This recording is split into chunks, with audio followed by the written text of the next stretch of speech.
예, 이번 시간에는 이제 연소공학을 보시겠습니다. 그래서 연소공학은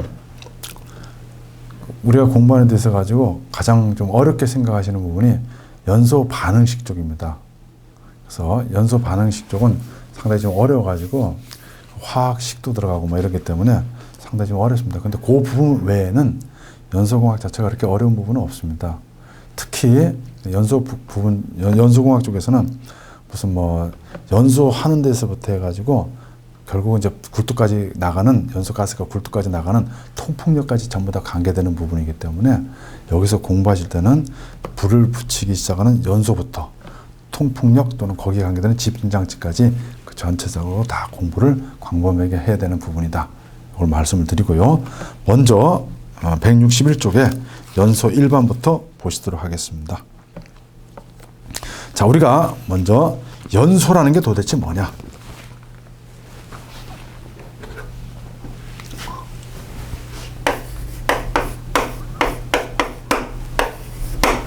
자, 연소라고 하는 것은 쉽게 얘기하면 탈 수 있는 물질이, 다시 말하면 가연성 물질이죠. 가연성 물질이 산소하고 결합해가지고 빛하고 열을 내는 겁니다. 그래서 연소는 가연성 물질이 산소하고 결합해가지고 빛과 열을 내는데, 물론 여기에는 이제 불씨가 들어가겠죠. 이렇게. 물론 온도가 높으면 불씨 없이도 불이 스스로 붙습니다. 그 우리는 착화를 하죠. 착화점 또는 발화점 이렇게 얘기를 하는데, 자, 기본적인 연소의 정의는 이렇게 되는 겁니다. 그럼 연소에 연료에 있어서 연료에 주성분이 있습니다. 그래서 연료의 주성분은 우리가 탄소, 수소, 산소가 되는 것이고, 가연성분이 있습니다. 탈 수 있는 성분. 가연성분은 CHS가 되는 겁니다. 그래서 탄소와 수소와 황이 되겠습니다. 여기서 조심하셔야 될 게 O라고 하는 것은, 이 O2 있죠? 산소. O2는 가연성 물질이 탈 수 있도록 도와주는 역할만 해주기 때문에 우리는 이거를 지연성 또는 조연성이다 이렇게 얘기를 합니다. 따라서 O2는 가연성 물질이 아니다 이런 얘기죠. 가연성 물질이 아니다. 자, 그래서 그러한 사항을 염두에 두시고 161쪽 보시겠습니다. 먼저 1번의 연료. 연소해가지고 열 및 동력의 에너지를 경제적으로 얻을 수 있는 물질이다. 따라서 연료라고 하는 것은 연소할 수 있는 물질에다가 경제성을 가미한 것이다. 이런 얘기가 되겠습니다. 그래서 연소는 응고 상태 또는 기체 상태 연료가 관계된 자발적 발열 반응 과정이다. 말이 좀 어렵습니다. 그래서 연소라고 하는 것은 쉽게 설명하면 이제 이런 얘기죠. 가연성 물질이 불씨에 의해 가지고 산소하고 결합을 하면은 빛과 열을 내는 것이다. 이런 얘기가 되겠습니다. 두 번째, 연료의 구비 조건에는 첫째 쭉 나와 있습니다. 뭐 저장 운반이 용이할 것, 발열량이 클 것 하고 쭉 나와 있는데, 자, 이것들 한번 쭉 읽어 보시고요. 자, 그 다음에요. 세 번째, 연료의 주성분은 탄소, 수소, 산소가 있고, 가연성분에는 탄소, 수소, 황이 있고, O2는 지연성이다. 그렇습니다. 그 맨 밑에 황성분 시험 방법은 애슈가법하고 DMS법이라는 거 나중에 성분 분석할 때 쭉 나오는 건데요. 나중에 한번 다시 보시겠습니다. 자, 162쪽에 예제 보시겠습니다. 연료로서 갖춰야 할 조건으로 옳지 않은 것은 뭐냐? 1번, 저장, 운반 등의 취급이 용이하고 안정성이 높아야 한다. 연소 반응에서 공기와의 혼합 범위를 넓게 조정할 수 있어야 한다. 황 등의 가연성 물질이 포함되어 단위 질량당 발열량을 높일 수 있어야 한다. 황 등이 들어가 있으면 어떻게? 황이 들어가 있으면 저온 부식의 원인이 되고요. 그 다음에 공해 물질이 되는 거죠. 그래서 3번은 틀린 겁니다. 가격이 경제적이고 공급이 안정적이어야 한다. 3번 답이 되겠고요. 다음 중에서 연료의 가연성분이 아닌 것은 뭐냐? 탄소, 수소, 황, 산소. 산소는 지연성이다, 조연성이다. 이렇게 설명을 했습니다. 그래서 그렇게 이해하시면 되겠습니다. 답은 4번 답이 되겠습니다. 자, 그러면 이제 1-2번서부터 연료의 종류인데 여기서부터는 이제 시험에 상당히 자주 나오는 부분이 되겠습니다. 연수공학에서 상당히 자주 나옵니다. 특히 연료의 종류 중에서 보면 고체 연료, 액체 연료, 기체 연료의 장단점 꼭 구분할 줄 아셔야 되겠습니다. 어떠한 고체 연료는 장점이 있고 기체 연료는 어떠한 장점이 있고 그다음에 액체 연료는 어떠한 장점이 있고 단점이 있는지 이것들이 시험에 항상 나옵니다. 그래서 여러 가지 여기 보면 여러 가지 뭐 내용들이 쭉 언급되어 있습니다만은 특히 고체, 액체, 기체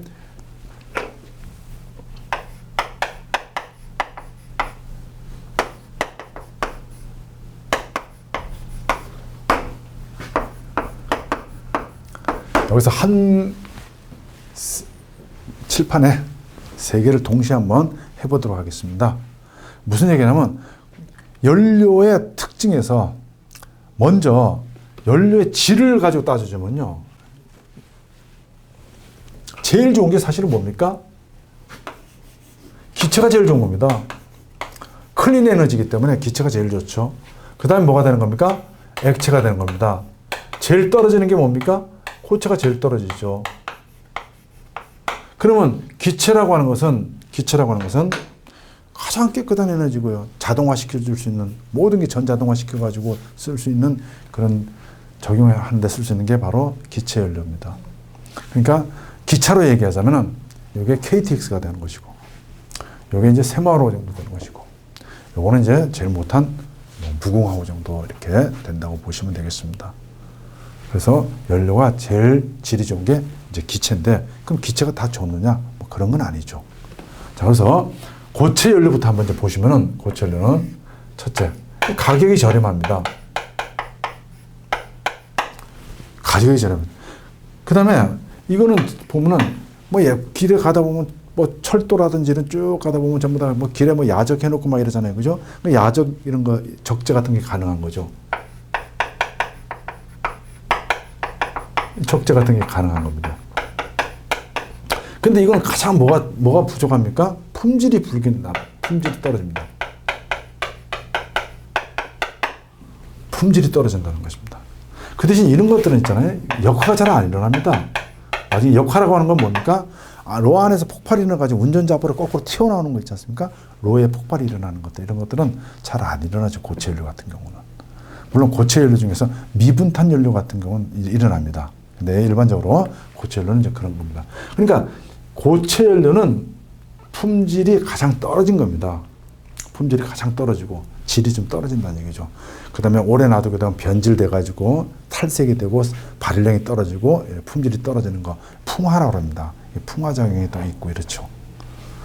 자, 여기는 하여튼 질이 떨어진다는 거 요 이제 염두에 두시고요. 나중에 책 보시면서 하겠고요.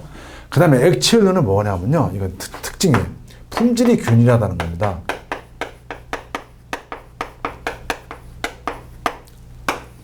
그 다음에 액체 연료는요, 연소실 안이 고온으로 될 수가 있습니다. 고온. 그래서 고온의 연소실.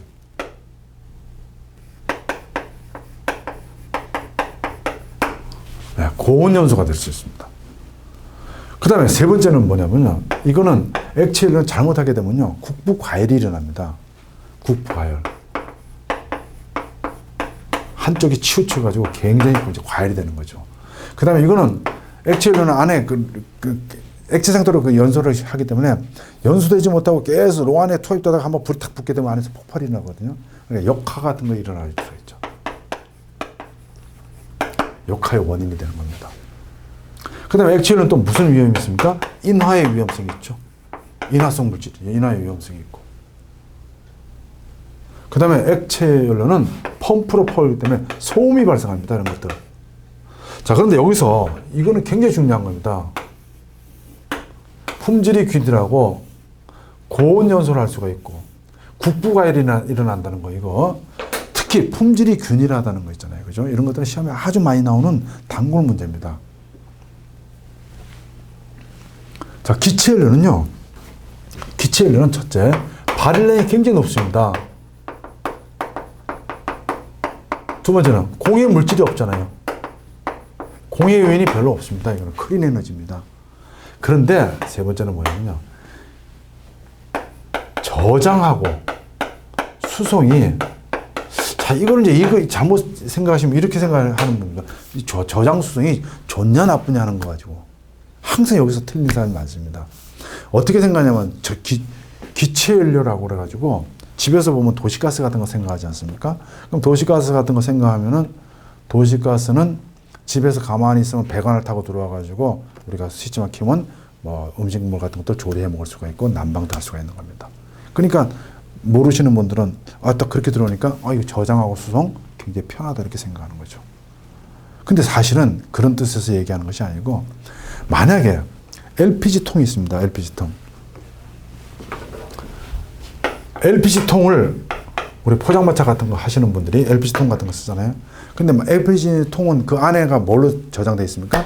액체 상태입니다. 그죠? LPG, Liquefied Petroleum Gas죠. 액화 석유가스니까요. 액체 상태로 보관하는 겁니다. 만약에 이걸 액체 상태로 보관 안 하고 기체 상태로 보관하게 되면 지금의 LPG통보다 몇 수십 배 이상의 체적을 가지고 있는 탱크에다 저장해야 되겠죠. 그러니까 기체로 하게 되면은 액체로 하게 되면 이 농축이 돼가지고 작아져도 되는데 기체로 하게 되면 그만큼 커져야 된다는 얘기입니다. 따라서 기체는 저장 및 수송이 곤란하다는 얘기입니다. 자, 이건 조심하셔야 됩니다. 저장하고 수송은 곤란하다 하는 거 꼭 기억을 하시면서 자, 요 세 개의 구분은 주로 이제 이런 것들입니다. 이런 것들. 그래서 저장 수송이 곤란하다는 거. 품질이 균일하지만 국부가 일어날 수 있다는 것들, 이런 것들을 자, 염두에 두시면서 이제 연료 종류 한번 보시겠습니다. 1번 고체 연료 특징 설비비 및 유지비가 저렴하다. 연소 장치가 간단하다. 취급 및 저장이 용이하다. 품질이 불균일하다. 질이 제일 떨어지는 거니까요. 점화 및 소화가 곤란하다. 제철이 곤란 및 매연이 발심하다. 그렇게 됩니다. 그 다음에 주성분은 탄소와 수소와 산소가 있다. 이렇게 됐습니다. 그래서 고체 연료는 연료 중에서 질이 가장 떨어진다. 이렇게 보시면 되겠습니다. 두 번째, 탄화도가 있습니다. 탄화도는 석탄화가 된 정도를 의미하는데 이렇게 나와 있죠. 탄화도가 진행될수록 고정탄소량이 증가하여 발열량이 증가한다. 그렇습니다. 자, 여기 고정탄소하고 휘발유는 한번 공부를 하고 넘어가셔야 되는 게 고정탄소는 휘발유하고 정반대가 되겠습니다. 고정탄소가 들어가면 발열량은 증가됩니다. 발열량은 증가되지만은 고정탄소는 단염이 되겠습니다.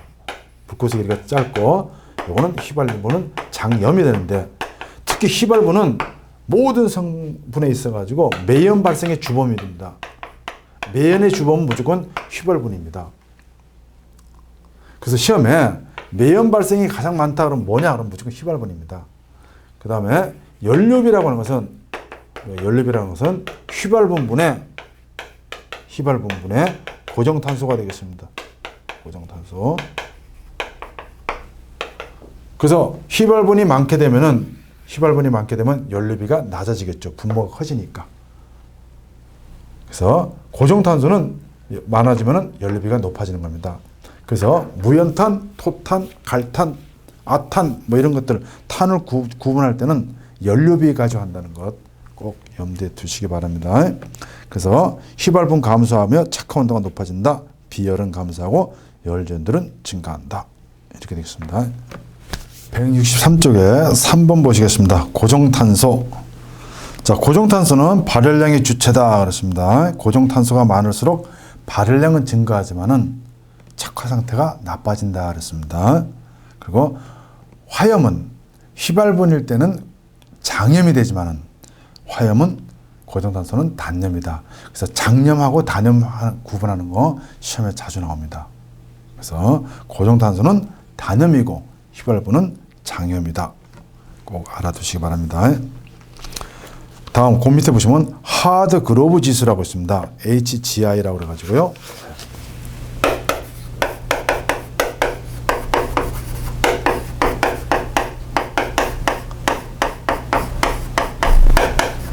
하드 그로브 인덱스 그래가지고요. 이건 무슨 얘기냐면은 하드 그로브 지수는 석탄이 잘 깨지냐 안 깨지냐 성질을 나타내는 지수로 나타내는 게 바로 하드 그로브 지수입니다. 그래서 하드 그루브 지수는 분쇄성을 얘기하는 겁니다. 석탄의 분쇄성.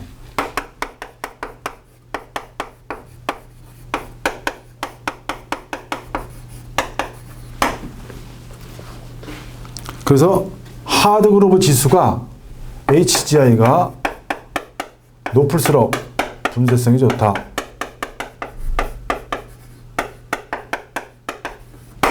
이렇게 되겠습니다.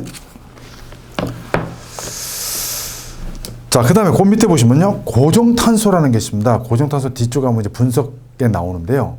거기는, 그래서 고정탄소는 전체 분석한 수치 100 중에서 수분, 회분, 휘발분 다 더해서 빼면 되는 것이다.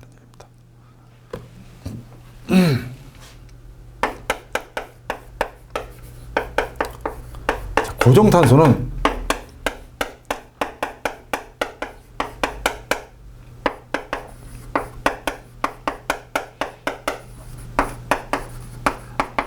자, 우리가 나중에 분석을 할 때는 분석 순서가 있습니다. 제일 먼저 분석하는 게 수분부터 분석합니다. 이 순서가 틀리는 것이 아니고, 이거 제일 먼저 분석하고, 수분 분석하고 난 뒤에 회분 분석하고, 회분 분석하고 난 뒤에 휘발분 분석한다. 이 순서대로 분석하는 겁니다.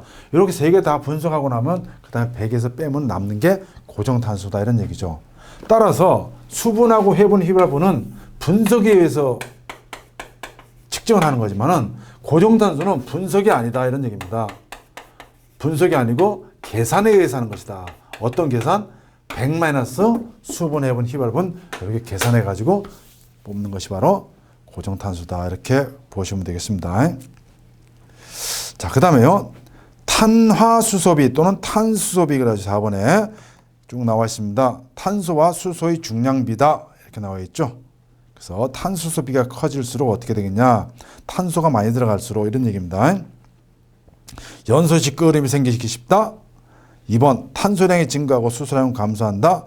수소가 감소함으로 발량이 작아진다. 착화 온도가 높아진다. 탄소가 많아지면 착화 온도가 높아지는 겁니다. 자, 그래서 여기서 이제 중요한 게 하나 있습니다. 우리가 하나 공부할 때 기체연료가 공기비라고 그래가지고 이론 공기량분의 실제 공기량 그래가지고요. 공기비가 기체연료는 제일 작습니다. 기체연료의 공기비. 공기비가 가장 낮은 이유가 뭐냐? 이거는 연료 속에 연료를